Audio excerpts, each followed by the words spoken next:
Welcome back, everybody, to another edition of the Fatboyz Dynasty podcast, hosted by the Fantasy Holics Podcast Network.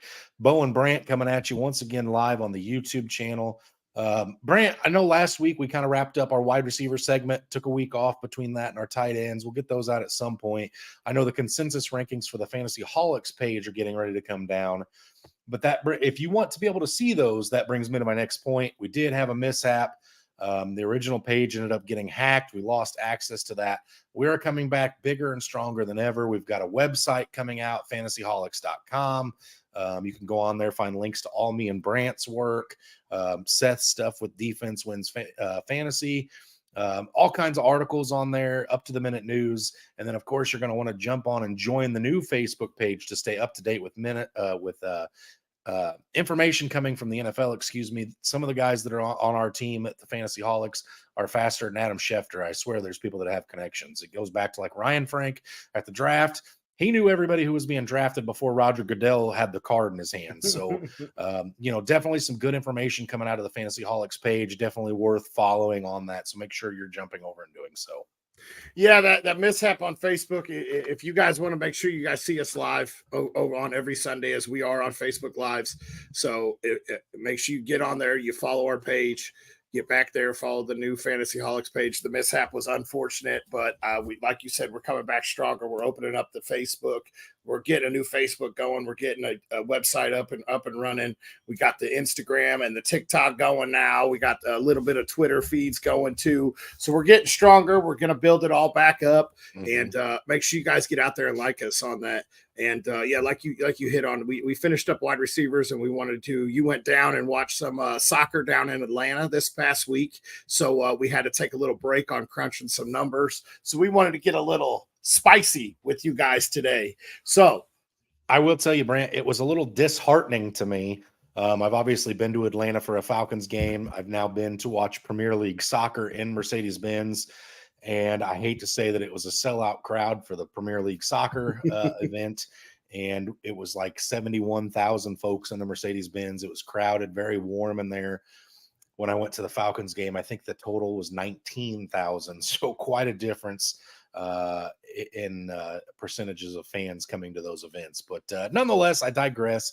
The Falcons weren't very good that year. Hopefully they bounce back this year. Brant, are you ready to eat?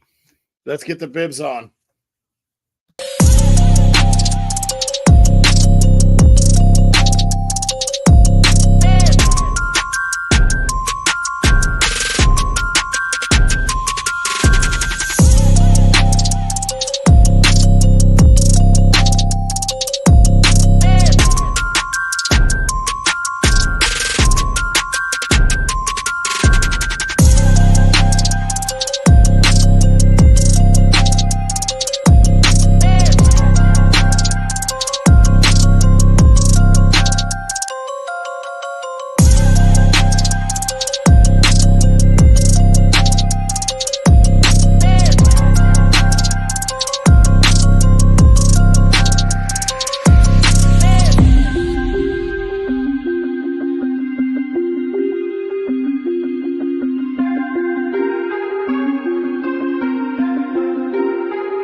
All right, Brant, I don't know about you.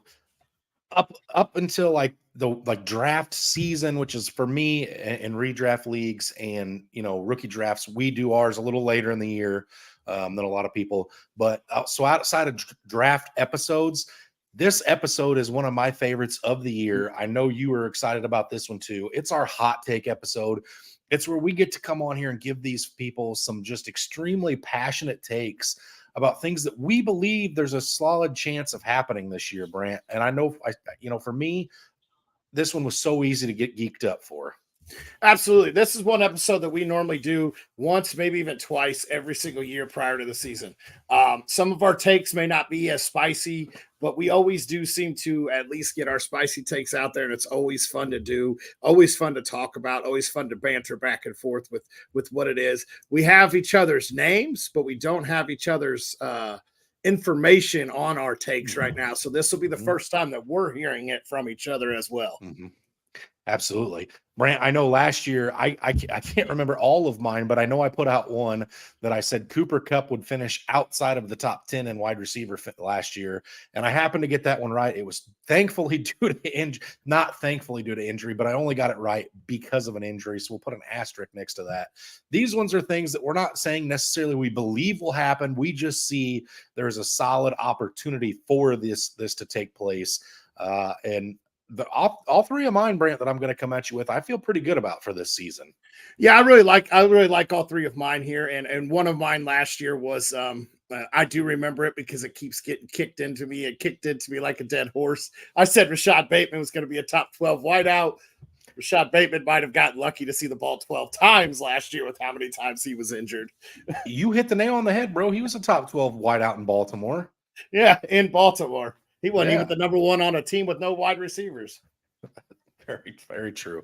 All right, Brant, kick us off with the hot takes. Let's see how spicy you're willing to go here. I'm going to get this one. Mine's just going to be a little sprinkle here. And it's a guy that was already seen himself inside the top 5 running backs. I'm going Najee Harris, returns to form, returns to a top 3 running back in redraft and dynasty leagues. His name is getting put back up there. His face is getting put back on that pedestal. This man, he was at last year during the preseason, he suffered a foot injury. They were scared it was going to be a Liz Frank. It ended up just being something a little less than that. But he was injured, and that foot bothered him almost all year. That offensive line was atrocious this last year. But what did Pittsburgh go out and do? Pittsburgh went out and revamped that offensive line. They spent their first draft pick on a new offensive lineman. They signed 2 more offensive linemen to go along with the line that had started to get better throughout the year last year. So from weeks 13 to 18, he finished as a top 5 running back as that line started to get to form. Yes, I understand his rookie year, he was with Big Ben, who did nothing but dump the ball off.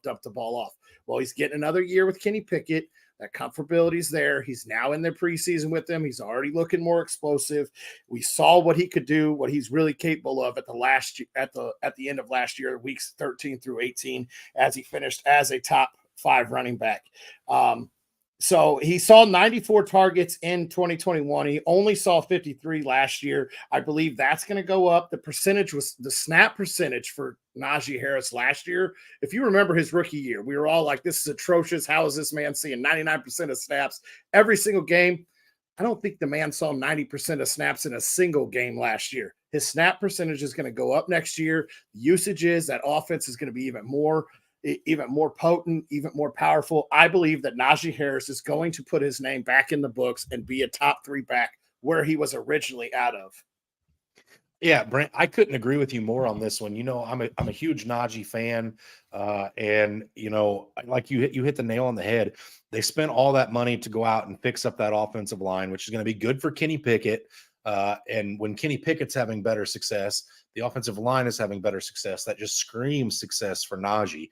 The other thing that you didn't mention, which I think is a huge thing for Najee, is they got a monster of an offensive tackle in the way of a tight end out of the NFL draft, and Darnell Washington. If you remember the video of him throwing that sled like a rag doll, that guy gets in as an extra lineman or just as a down tight end. He's going to be bowling over some linebackers and getting into that next level and just creating more space for Najee. So I'm absolutely all over Najee as the top 5 back this year, Brant. I think the bounce back is real for him this year. I do, like you said, I think the PPR upside goes up with his pass catching. And I do think Jaylen Warren will spell him a decent amount this year. I think Jaylen Warren will be on the field for 12 to 15% of snaps every game. But I think the volume is going to be about the same what it was for Najee, just far more productive with his touches. And I do think that the PPR numbers go up. I think there's more targets, more receptions. I think his carries will be roughly where they were last year. I just think that there's going to be so much better running lanes in Pittsburgh. Again, I think Kenny Pickett takes a huge step forward, which is why I'm willing to buy in more so on Najee having that bounce back. You won't be able to stack the boxes against him. Correct. And the wide receivers there are all going to be even better than they were last year with Johnson and Pickens. And what have we know from the past with Pittsburgh? They love to pound that ball. Well, guess what? The coaching staff has not changed there in Pittsburgh. They're going to pound the ball. That's why they drafted Najee so high, and that's why they're making sure they protect their asset.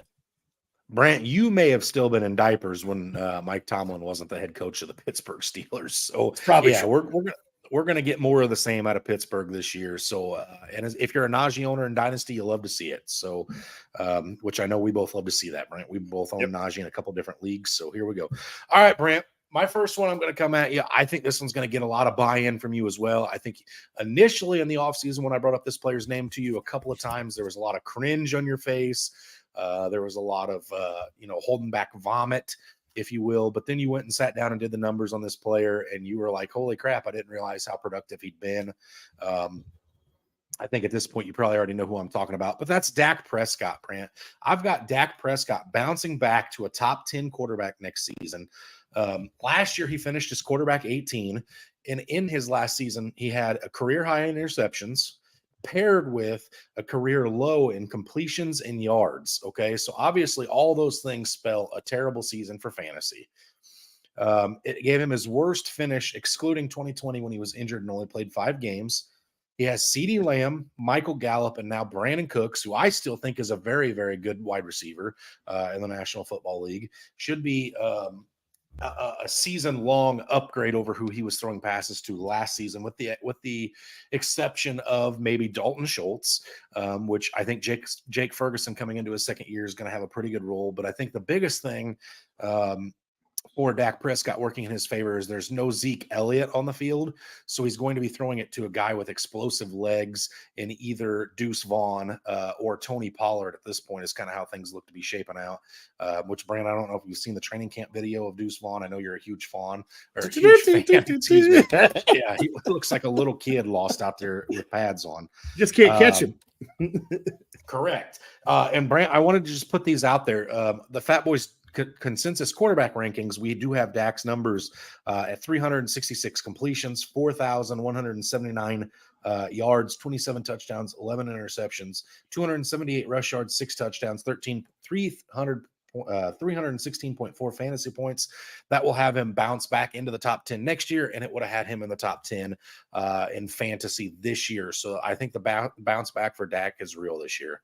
Yeah, absolutely. Absolutely. I believe it. I'm buying in that. That offense is going to be more throw happy, I think. And I mean, we've already seen them throw happy with Kellen Moore, and then they moved on with offensive coordinators. Mike McCarthy's taken over. I understand he said, I want to get back to the run. Obviously, you don't want to get back to the run because you have an explosive back that takes screens to the house. He's not the guy that's going to be in between tackles, taking those to the house, averaging 7-8 yards a carry. This man is explosive on the outside, and you're going to want to get the ball to the outside of Tony Pollard and Deuce Vaughn. I'm going to continue to beat that horse. I actually already have stock in Deuce Vaughn this year. I absolutely love what he brings to the table for that team too.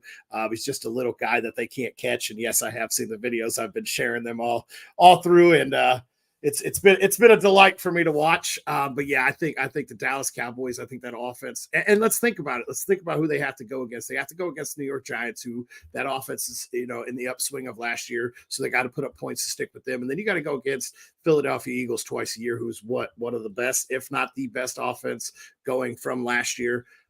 So yeah, they have to put up points. They're going to have to hang numbers, and Dak Prescott, I believe, can do it this year as long as they get that lineman back there who's been holding out this offseason.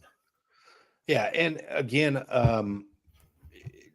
if you saw the Deuce Vaughn things, Brant, you probably saw the CeeDee Lamb reports, where CeeDee Lamb's kind of putting the league on notice, saying, "Hey, Dak's looking for that deep ball. Dak's been accurate with that deep ball. It's going to be a scary season." And again, he's got Michael Gallup, who we've seen flashes, right? We're just waiting for Michael Gallup to put up a complete season together. He's got Brandon Cooks, who's been amazing until he went to Houston. That was a dumpster fire. And now CeeDee Lamb, who, Brent, you and I both have in our top 5 season finish, as well as our top 5 in a dynasty startup finish. So it all points to a great season for Dak Prescott and the Dallas Cowboys. Yeah, absolutely. And you talk about Brandon Cooks going to Houston. I mean, yeah, last year was atrocious, but the man was still a top 20 wide receiver prior to last year, where he only played in 13 games. So you're adding this guy, a top 20 fantasy wide receiver, to this offense as the slot guy. He's going to catch a bunch of balls, and he has the ability to really move the chains. And you hit the nail on the head with the deep balls. I absolutely believe in the Dallas offense this year. It's going to be a fun thing to watch. Absolutely, Brent. All right, hit us with your second. So with my second one, I have this is going to be an entire offense. I'm going to take my hot take on this. I punched myself a little bit in the face while writing this down on the paper. I'm not a big fan of saying this, but what they did this offseason and everything else, and that is the Denver Broncos offense is going to be more explosive this year. Yes, I know I'm not, ooh, yeah. Well, here's why. Russell Wilson will sustain two top 20 wide receivers. We have not Okay. consensusly put our wide receivers together. But I believe that he will sustain two top 20 wide receivers in Cortland Sutton and Jerry Jeudy. He gets back to being a top 10, if not a top 7 quarterback in fantasy. You know what? This is a hot take. He will be a top 7 quarterback in fantasy next year. Um, and this Broncos team spent the most money on their offensive line in the offseason, bringing in to rebuild to protect Russell Wilson. He was rushed, he was hit, he was banged up all last season. He didn't miss very many games, if any. I'd have to go back and look. They also traded for Sean Payton. We've seen what Sean Payton can bring to the table with this offense. And so with all that during this offseason, that just shows that they do believe in Russ. They really want to put this offense, and they have to put points on the board in order to compete in that division, regardless of who you're playing. You got 6 games against probably 3 of the top 10 offenses in the NFL. And we already know what the Chargers are capable of. Then they add that new offensive coordinator that's really going to be hanging up points for them. So the Broncos have to do it. Now, here's some of my reasoning why. Jerry Jeudy was a top 12 wide receiver from weeks 11 to week 18 last year. So he already had shown flashes. As Russell got more comfortable in that offense with his weapons, he progressed pretty well with his wide receivers. So I think, Jerry Jeudy has the capability of being a top 12 wideout. It's just Cortland Sutton's getting up there. And I think this is the year that they all put it together. Sutton's been out studying film on Michael Thomas, has been working one-on-one with Sean Payton, learning how to get himself open. And so I see him being probably the reception leader on that team, but Jeudy being the yards and the touchdown leader on that team. So with Sean Payton's offense, we already know, like I said, it's been electric in the past. Then they're getting Javonte Williams, who we all thought was not going to make it back this season. You should get a little flashes of him. I don't see him being a whole workhorse this offseason or this season, but you will have that explosiveness in the backfield as it comes on. And then you have one of the best pass catching backs that they just added in Samaje Perine. We saw how well this man worked in the Cincinnati offense, and now going over, we've seen what Peyton likes to do with his backs and Alvin Kamara. Now you get a guy that has Kamara-like abilities in Samaje Perine to work with this year too, and that's on a 1-year deal, so they're not going to be afraid to really give him the ball and let him get beat around a little bit.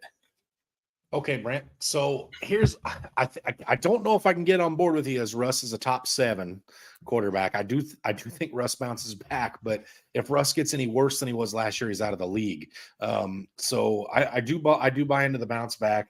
And yeah, I think you're right. I think Russ has a top 20, at least one top 20. I think I had both the Broncos just outside the top 20 for me.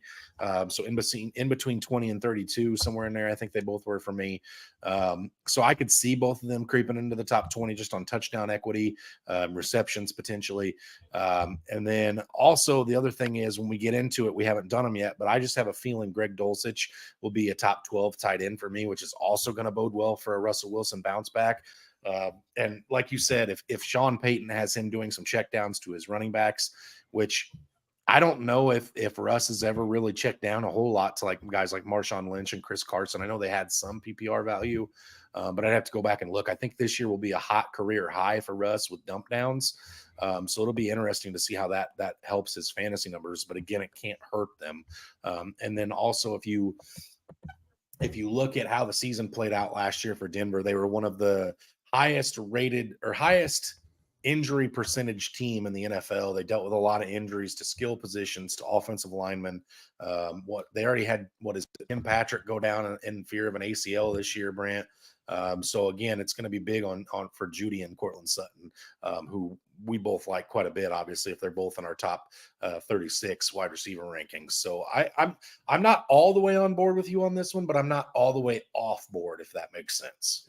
When we did our rankings, I went back while you were talking. I went back. I had mine, just my receivers. I had Judy at 18 and Sutton at 21. So I have it right there. I'm right there. So maybe I got to adjust my numbers a little bit.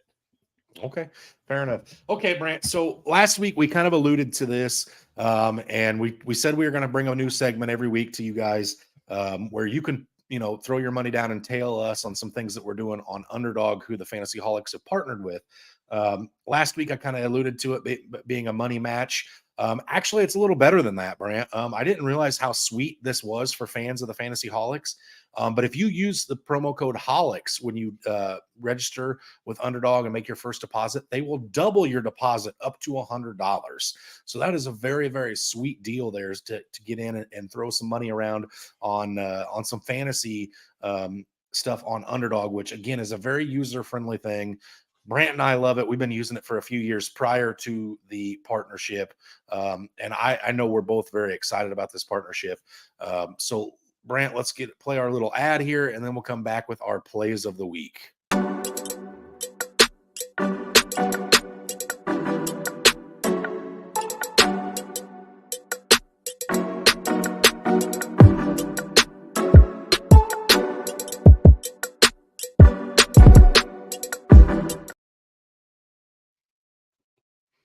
All right, Brant. So again, promo code Holics, up to $100 of your deposit doubled. Very sweet deal here. And if you are somebody that wants to throw some money down on stuff that Brant and I do, we're going to come at you every week with some stuff. Right now, it's going to be season-long plays. As we get into the season, it'll be weekly plays. So we'll keep it fresh for you guys every week. But Brant, I'm going to get us started off. Right now, we've got, if you go on to Underdogs and you go into the Pick'ems tab, there's an option for rivals, and it lets you do some head-to-head stuff. So you get to pick some numbers head-to-head.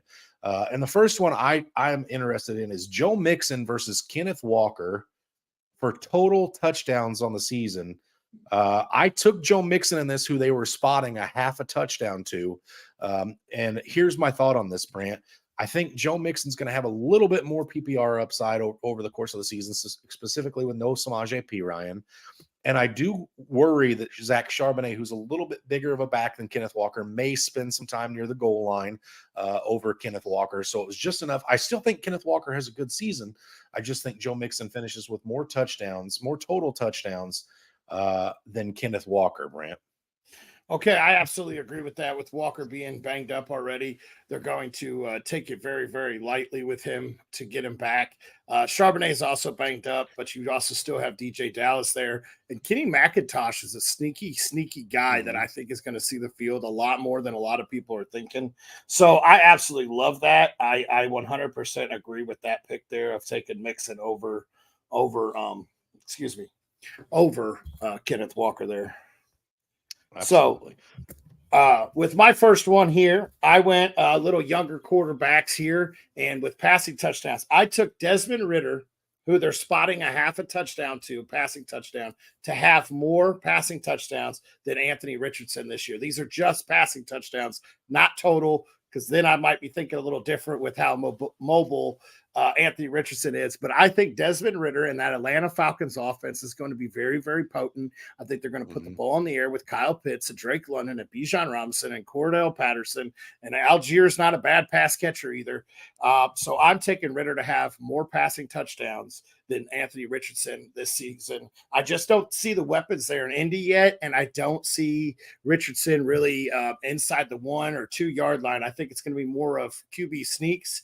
And I would have said it's going to be Jonathan Taylor, but we've all seen what's going on with that. Okay. All right. Fair enough, Brant. We're just gonna be quiet on that Jonathan Taylor thing right now, because I don't want to spend too much time on the episode crying, because he's a very near and dear to my heart player. You know, I really had to fight. I had to way overpay to get him in a trade in our home dynasty league. And I just, I want to see that pay off long term. All right. I'll keep my mouth shut on the overpay. All right, thank you.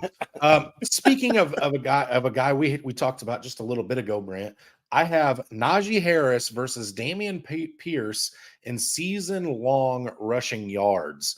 I took Najee Harris in this one, spotting Damian Pierce 25 yards over the course of the season. So Najee has to get a 26 total more yards than Najee for this one to hit.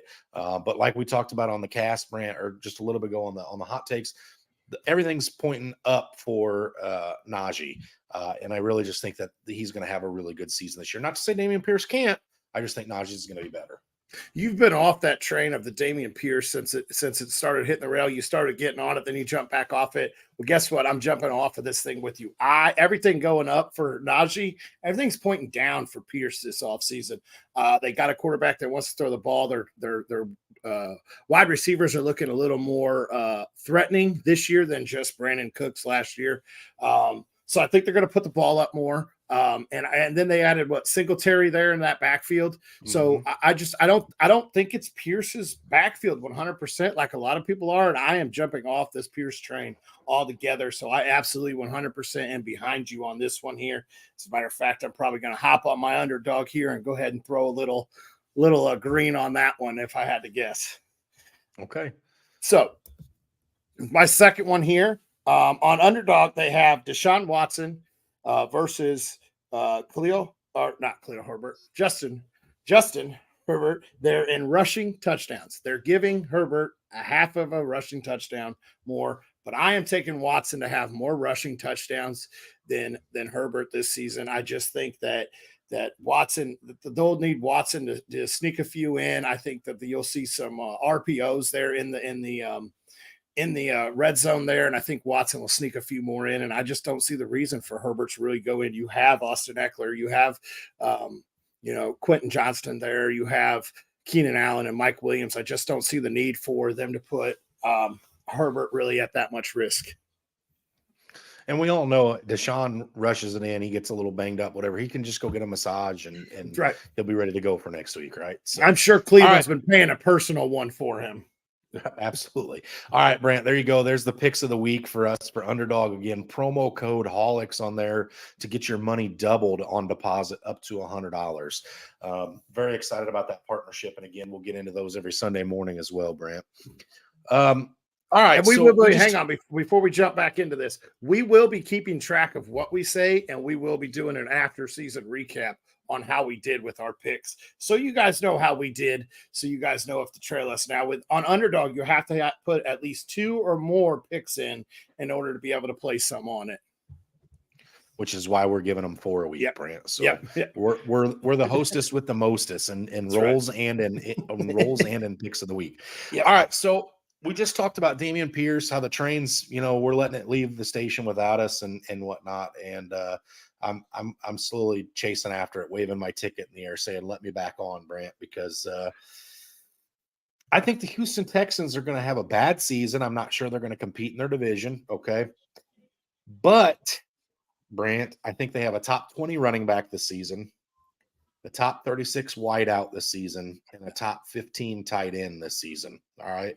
I think Damian Pierce has a good year. I'm not saying it's going to be as productive as he was last year, but Brant, if you look at it, again, a lot of the ways that I like Najee to get better this year, it's kind of all there for Damian Pierce too, except for there is more competition this year. But CJ Stroud should be better and command a bigger audience than Davis Mills did.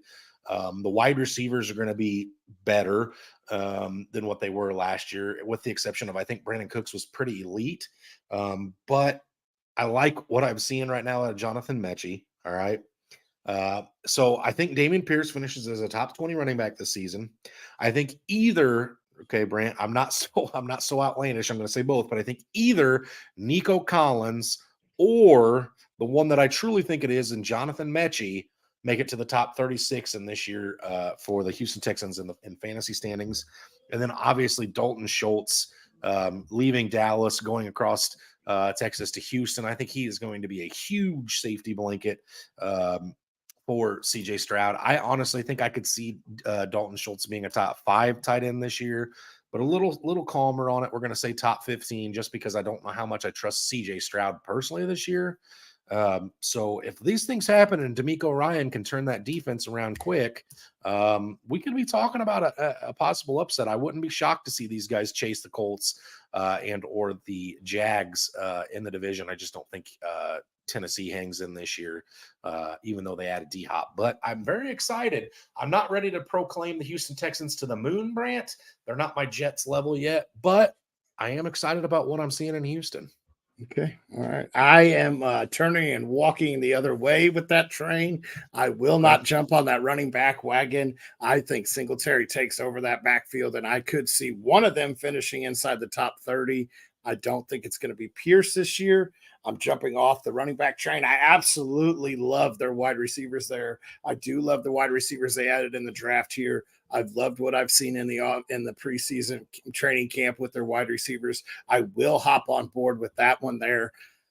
Houston Texans, I don't think they'll be chasing anybody for the division. Unfortunately, they do not own their first-round draft pick next year. That is in way of the Arizona Cardinals.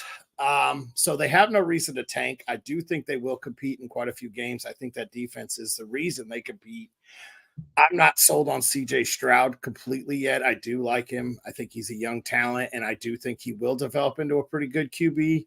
I can't get on board with the running back, though. I just can't. I can't do it. I'm going to keep going with that. I can't pronounce his name and say he's going to take over the backfield there, so we'll just stick to skill. Okay. Right. Fair enough. All right, Brant, hit me with your last one. So my last one, this is all a hunch. This is just a gut feeling. This is, and there's a lot in the feelings in this gut here. Sure there is. This is a guy, and I know that, it's been said, rookie tight ends are never anything special. Well, this one I think is going to be special. I think Dalton Kincaid takes over as the number 2 pass catcher in Buffalo, solidifies himself as a top 5 dynasty tight end, puts his name in those ranks with, guys like Mark Andrews and Kyle Pitts and Travis Kelce and George Kittle and TJ Hawkinson. I think that you start talking of Dalton Kincaid being a top 5 dynasty tight end. And here's this is where I get a little spicy with it. He goes for over 1,000 yards this season and sees 9 total touchdowns this season. I think he gets 1,000 yards and 9 total touchdowns and solidifies himself as a top 5 dynasty tight end and a real threat in fantasy. Obviously we haven't done our tight end rankings yet, Brent, but I think that would have to put him top 3, top 5 this coming season if those and I believe he's going to. I hope you're right. He's a guy I own stake in already. He's a guy I'm very excited about already. That would make mean for a huge season. Also for Josh Allen, if that comes to fruition from you, Brant. But that one's one I hope to see happen. It's just one I think takes a year or two before we get there. I don't think it happens this year for him. I think he's going to be used. But you do still have Diggs. You do still have Kraft. You do still have Gabe Davis. So there's going to be, it'll be a sorting out period. It sounds like James Cook's going to be really involved in the passing game. I just hope there's enough left for a guy like Dalton Kincaid walking in the door to make himself fantasy relevant. Excuse me. And I hope you're right, Brent. Like I said, I'm relying on him in a few leagues this year. Okay. All right. I'm saving my absolute favorite one for last, Brant, or have saved it for last. This is one that I will say that I have teetered and tottered on this player's getting on his train for quite a while too. But I'm 100% there, Brant. We've had some great debates over this player between him and Antonio Gibson. And isn't it just perfect that right now I would argue Antonio Gibson's getting more time in the spotlight and in the news than this player is. And that's absolutely absurd. I find myself on the opposite end of the argument this time. Cam Akers, Brant, is a running back 1 in fantasy this season. Not the overall running back 1, but a running back 1. So a top 12 running back this season. Okay. You brought up weeks 13 through 18 for Najee. Weeks 13 through 18 last season for Cam Akers, he had 3 weeks as an RB1, including week 16 as the best fantasy running back of the week, which means he helped some folks get to championship games last year if you were brave enough to start him. His worst finish during that stretch was the running back 25. If you statted him out from that 6-game stretch and averaged it for the course of the season, Brant, I was astounded when I sat down and did this. 294 carries, 1,450 yards, 17 touchdowns, 1-7, 31 receptions, 285 or 280.5 yards receiving. And he would have been the RB4 last year if he did that over the course of the season. That is with an atrocious Baker Mayfield under center. That is with no wide receivers on the outside. Cooper Kupp was already hurt. Opposing defenses had one job when they played this team those last couple of weeks, and it was stop Cam Akers. They could not do it, Brant. I think we're finally going to see the season-long explosion from the Florida State running back standout that is Cam Akers. I think this year he plants his flag as a fantasy relevant running back. And by God, he's still young, Brant. He's not that old, even though he's been in the league for quite a while. This is a guy that's going to shoot up my dynasty rankings, and I already feel bad that I had him as low as I did last season. This is a choo-choo train I've been on since the day he was drafted. I watched this Florida State film, and they had the worst offensive line in college football, and he still was able to put up great numbers. This is a guy I absolutely love. I have bought stake in him in a couple leagues that I have. He's a guy that I am all over in redraft leagues.